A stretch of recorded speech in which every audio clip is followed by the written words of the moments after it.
I think about consumer expectations as something that's always going to be the rising tide. It's never going to come back down. It's not just that there is this one segment of the audience that now expects their device to be able to do everything, but our parents, our grandparents are using devices the exact same way with the exact same intensity. So those expectations are going to keep going up.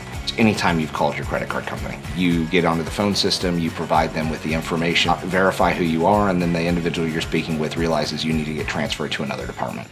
And what's the first thing that happens when you end up with that new person on the phone? They re-verify all of your information again. And that's a systems problem. Inside of the organization, they don't have the right data moving back and forth between the two people you're speaking with so that they can continue that validation. These organizations built pieces of the platform over time, and now they've got to rethink what they're doing if they're going to keep up with customer expectations. What you're going to do is you're going to map out what you're doing with all of your existing technologies, look at that journey and how it exists today, and come up with the incremental quick win type improvements, right? Something that's going to create a meaningful impact in the first 3, 6, 9 months.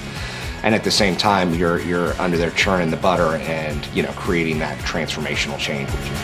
We've taken the approach of there is a specific set of technologies that directly influence the customer experience and the customer journey, and focused 100% of our energy and effort just on those technologies. What is that foundational infrastructure that's necessary for an organization to move data between the more agile tools that they might adopt?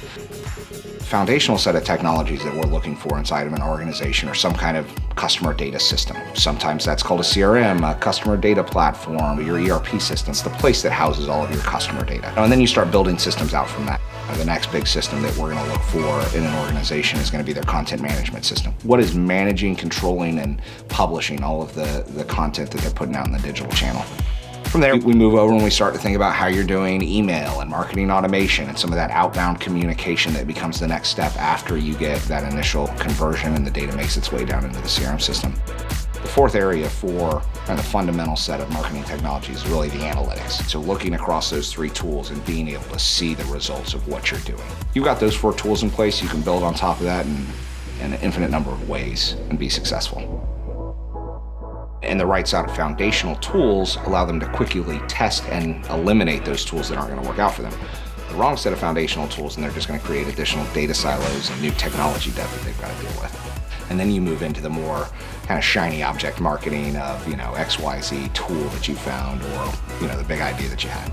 When you start to put the fundamentals together, the way the world can look is, I'm going to send you an email, and the way you engage with that email changes the experience that you have on the website, and all of that data feeds itself back down into the CRM system, and it alerts your sales team.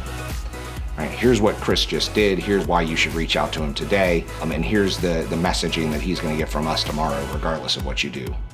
And that can play in a B2B world just as easily as a B2C world. It's just a different set of technologies, right? In a B2B world, it's a little bit more CRM driven. B2C world is a little bit more customer insight database and tying into loyalty programs and couponing. But they're all just points of data about us that let you change and manage that experience.